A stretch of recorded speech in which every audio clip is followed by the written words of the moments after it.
Sechet Makot Daf He Daf Vav. Bonjour, Moadim Lesimcha, Chag Sameach. Aujourd'hui, je suis intéressé de revenir sur la suga de Daf Dalet. Et en fait, on va essayer d'expliquer aujourd'hui comment on fait un mikvé. Quelles sont les exigences du mikvé pour qu'un mikvé soit kasher? On parle bien sûr d'un mikvé de femme ou un mikvé d'ustensile. Et qu'est-ce qu'on a besoin? On sait tous qu'il faut qu'il y ait de l'eau de pluie.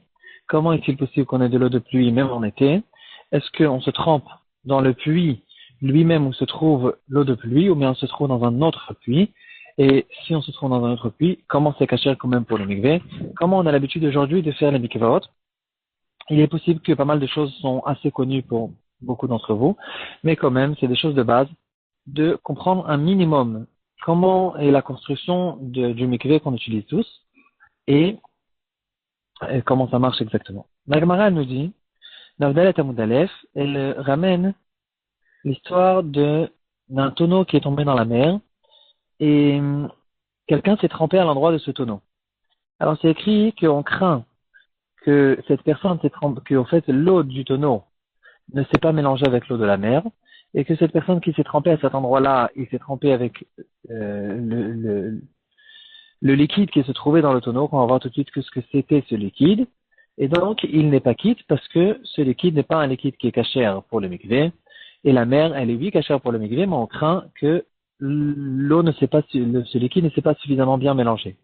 Alors, Rachid nous explique qu'on parle ici de l'eau qui a été puisée. Donc, c'est de l'eau qui se trouvait dans ce récipient. Automatiquement, c'est devenu de Maim Sheovim. Et maintenant, on craint que cette personne s'est trempée dans le Maim Sheovim. Tout ce ils disent que non, c'est cette eau qui s'est mélangée avec l'eau de la mer, même si on dit que cette personne s'est trempée principalement dans l'eau qui était dans le récipient, dans l'eau même Sheovim, cette eau est devenue cachère rien qu'en se mélangeant avec l'eau de la mer, de la même manière que si quelqu'un se trempe dans l'eau de la mer, alors cette personne elle est devenue tahor, je peux tremper l'eau elle-même dans l'eau de la mer et cette eau elle-même devient tahor. En tout cas, même si je me suis trempé dans l'eau qui était auparavant dans le récipient, cette eau est devenue de l'eau qui est cachère pour le mikvé, et donc c'est pas ça le problème qu'on a. Tout ça, ils disent qu'au fait, le problème était que dans le récipient, dans ce tonneau, se trouvait du vin. Et le vin, il est pas saoul pour le mikvé. On parle du vin blanc, qu'on ne peut pas remarquer s'il y a eu un mélange qui a été fait ou pas. Et il s'est peut-être trempé dans le vin, et le vin, bien sûr, ne peut pas être mélangé, ne peut pas devenir, le vin ne devient pas de l'eau qui est bien pour le mikvé, il reste tout le temps pas saoul, et c'est de ça qu'on parle.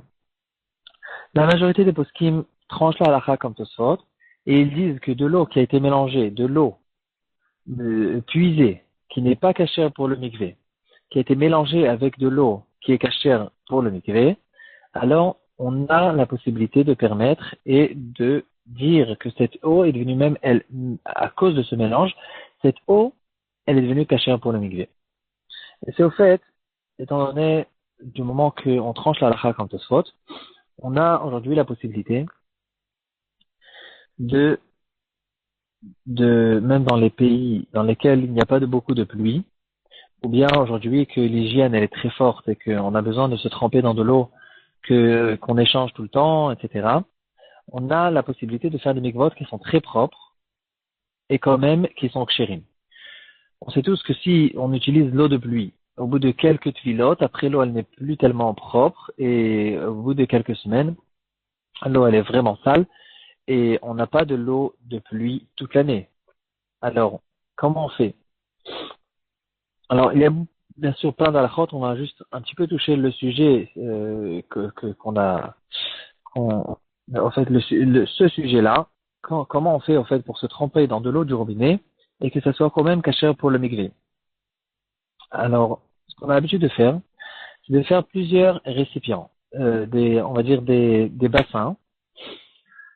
Et en fait, pendant la fabrication de l'immeuble qui va servir pour le mikvé, il faut déjà prendre compte de beaucoup de choses. Il faut ramener les grands compétents qui vont faire fabriquer ce mikvé et qui vont suivre la fabrication de ce mikvé depuis le début, parce qu'il y a beaucoup de détails à connaître, même déjà dans la fabrication. Par exemple, il faut savoir que l'eau qu'on va récolter, qui est l'eau de pluie qui va être récoltée sur le toit du mikvé, il faut savoir comment le faire descendre finalement dans le bassin qui va être le bassin de l'eau de pluie, qui va être le bassin principal du mikvé.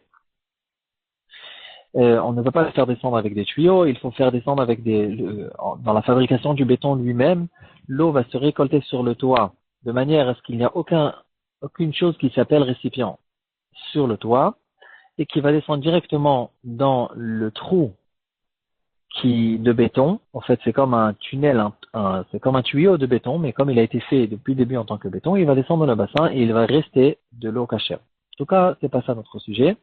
Après qu'on a réussi à faire un bassin de Meik Shamim, on ne va pas faire tremper les gens dans le bassin de Meik Shamim lui-même, justement à cause du fait qu'on en a bien besoin pour qu'il donne la cachérisation de notre mikvé. Alors, on ne veut pas faire tremper les gens dans ce bassin pour ne pas qu'ils salissent cette eau. Qu'est-ce qu'on va faire? On va faire en fait deux bassins. Et là, on arrive au fait à il y a deux astuces principaux. Comment cachériser le deuxième bassin dans lequel on va remplir d'eau du robinet, qu'on va chauffer, qu'on va changer, qu'on va laver, etc. Et que là-bas, les gens vont se tremper. Et comment le relier en fait avec l'eau qui est avec le deuxième bassin dans lequel se trouvent les Meik Shamim. Il y a deux possibilités principales. La première s'appelle Zriya et la deuxième Hashaka. Et en fait, les deux sont déjà ramenés dans les Rishonim et c'est un peu le même genre. C'est pas une marloquette. Si je me trompe pas, c'est pas une marloquette. Et quoi qu'il en soit, de toute façon, aujourd'hui, dans les mikvés modernes, on a l'habitude de faire les deux pour être tranquille et être sûr qu'on a tout fait d'une bonne manière. Alors, comment on fait Hashaka? On va commencer par Hashaka, c'est le plus simple. Il y a le bassin dans lequel se trouve l'eau de pluie, qui est cachère, pour se tremper. À côté de ce bassin, on va fabriquer un deuxième bassin qu'on va remplir d'eau de robinet, dans lequel les gens vont se tremper. Et entre ces deux bassins, on va faire un trou d'une certaine taille en fait, c'est un trou de quelques centimètres, chauffer éthanode. On rentre deux doigts et on les retourne dans ce trou facilement. C'est un trou qui est considéré dans la halakha comme ces deux bassins maintenant vont être considérés comme étant reliés entre les deux, et l'eau c'est la même eau.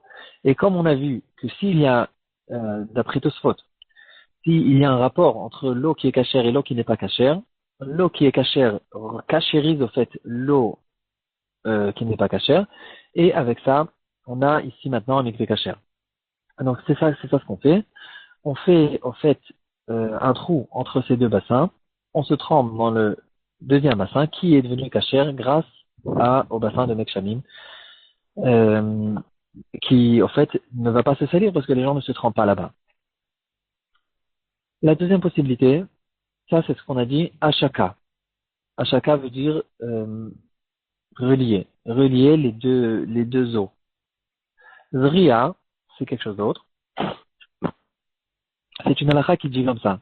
Après que j'ai 40 CA de Meik Shamim, donc c'est la mesure minimale que j'ai besoin pour que le mikvé soit cachère, on va dire par exemple 500 litres. Aujourd'hui, on a l'habitude de faire même 1000 litres pour sortir tranquillement, largement de tous les avis et rajouter encore un peu plus.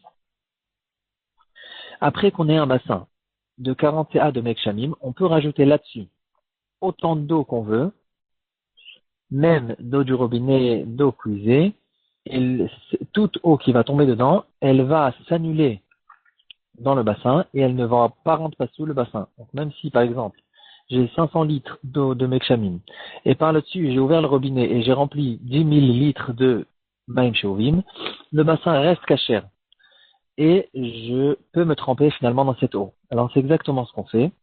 En fait, on utilise le otsar qu'on a mis. Otsar, c'est le mikvé de Meik Shamim qui est cachère. On va le remplir. Après qu'on ait un mikvé cachère, on remplit par-dessus. Au lieu de relier les deux bassins, on va ouvrir le robinet sur le otsar qui va déborder et qui va remplir maintenant le deuxième bassin dans lequel on va se tremper. Et que ensuite, si on est intéressé de le laver, on le vide, on lave bien le bassin et on le re-remplit de cette manière au lieu d'ouvrir le robinet sur le bassin dans lequel on va se tremper, on ouvre le robinet sur le bassin de Meik Shamim, qui était au fait à l'époque Meik Shamim et que maintenant il a été En fait, il n'a jamais été mitbatel. Il est resté kasher grâce au fait qu'il y a peut-être 10 ans, en fait, c'était un mekshamim. Et on a tout le temps rempli par là-bas.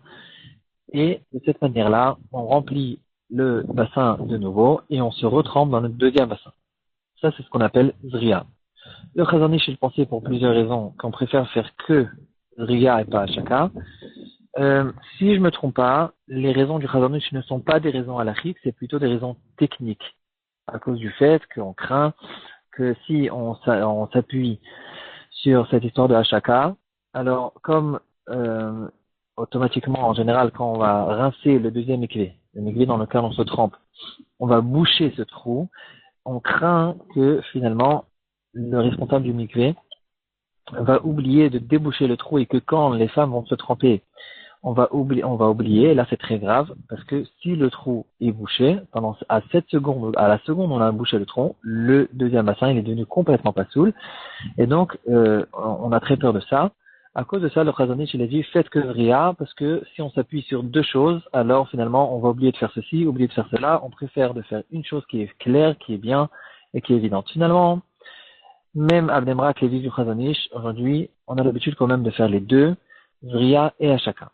Voilà les deux astuces principaux pour rendre kasher le mikvé. Il y a une troisième possibilité, c'est ce qu'on appelle Chabad. Le Admour de Chabad, il y a 150 ans, le Rashab Milubavitch, il craignait au fait certains Rishonim qui pensaient que si que cette astuce au fait de relier les os, ça marche que dans le cas où il me reste quand même une majorité de Mekshamim. Quand je me trempe, il faut que je me trempe dans un bassin dans lequel se trouve encore au moins 50% de Mekshamim. Et dans ce qu'on fait maintenant avec la Hashaka et la Zria, bien sûr qu'on est loin des 50%, on a beaucoup moins que 50% de Mekshamim, on se trempe pratiquement dans 100% d'eau du robinet, et il y a certains Rishonim qui ne sont pas d'accord avec ça. À cause de ça, il a dit, regardez, je vais vous donner une nouvelle astuce.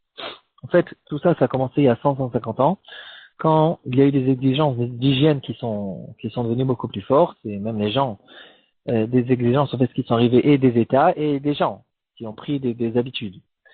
Et à cause de ça, c'est à partir de ce moment-là où les poskim cherchent des possibilités de pouvoir en fait rincer le mikvé, de le vider et de garder le mikvé kasher même pendant la période de l'été. Alors lui, il a dit comme ça. Euh, la nature de l'eau chaude, de manière générale, tout ce qui est chaud, il va être plus léger que ce qui est froid. Alors, on va faire les deux bassins. On va faire un bassin qui est un en dessous de l'autre. Le Otsar, dans lequel se trouve le Mekshamim, on va le mettre en dessous.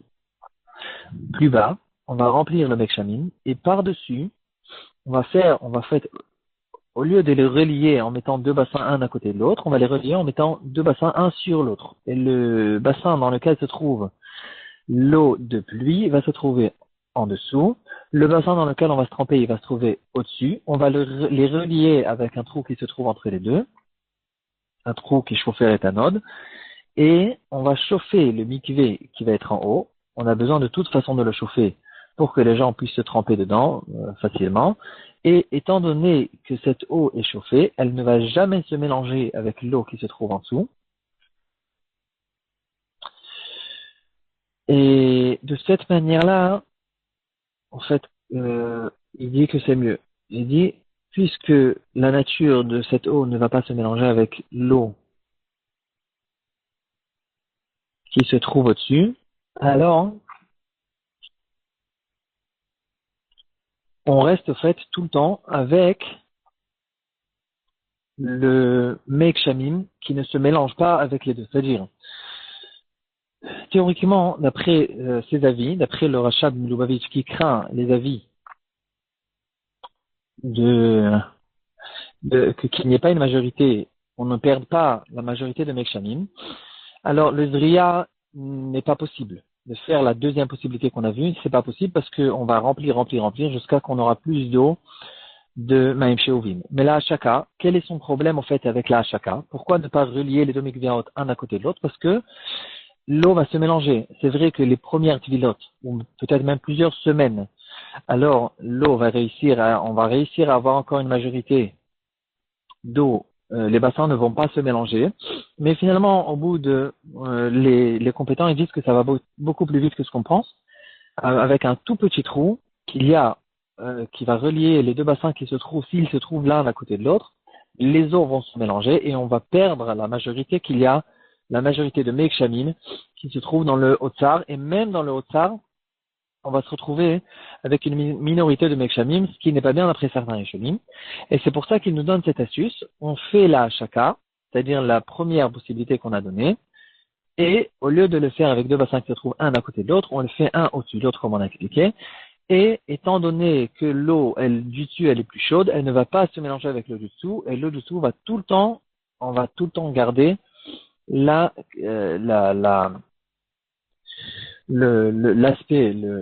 d'en dessous va tout le temps rester du Mekshamim qui ne va pas se mélanger avec l'eau du dessus, et on ne va pas perdre la majorité qu'on a besoin de Mekshamim pour le Haut-Tsar. Voilà, ici, on a vu les trois possibilités qu'on fait dans les mikvot. Je pense que dans beaucoup de mikvot de notre temps, on a l'habitude de faire même les trois possibilités. À chacun, on va faire en fait trois otsarot. Quand on va fabriquer le mikvé, on va fabriquer le mikvé avec 4 bassins. 3 bassins qui sont des bassins qui vont être remplis avec d'eau de pluie. Un qui se trouve à côté, en fait, 3 bassins qui se trouvent à la même hauteur. Dans 2, on va les remplir de mekshamim. Le troisième, on va le remplir avec le robinet dans lequel on va se tremper. On va faire la hashaka. Donc, on va relier le mikvé dans lequel on va se tremper avec un des 2 otsarot qui se trouvent à la même hauteur. Ici, on a fait une hashaka. Mis à part ça, on va remplir ce bassin. Tout le temps, on va le remplir avec le deuxième otsar. Et ici, on a fait aussi une ria. Et aussi, on va faire le troisième otsar qui va se trouver en dessous du mikvé dans lequel on va se tremper. Comme ça, on a gagné tous les avis, toutes les chitotes. Et on a un mikvé le plus moudar qui puisse exister.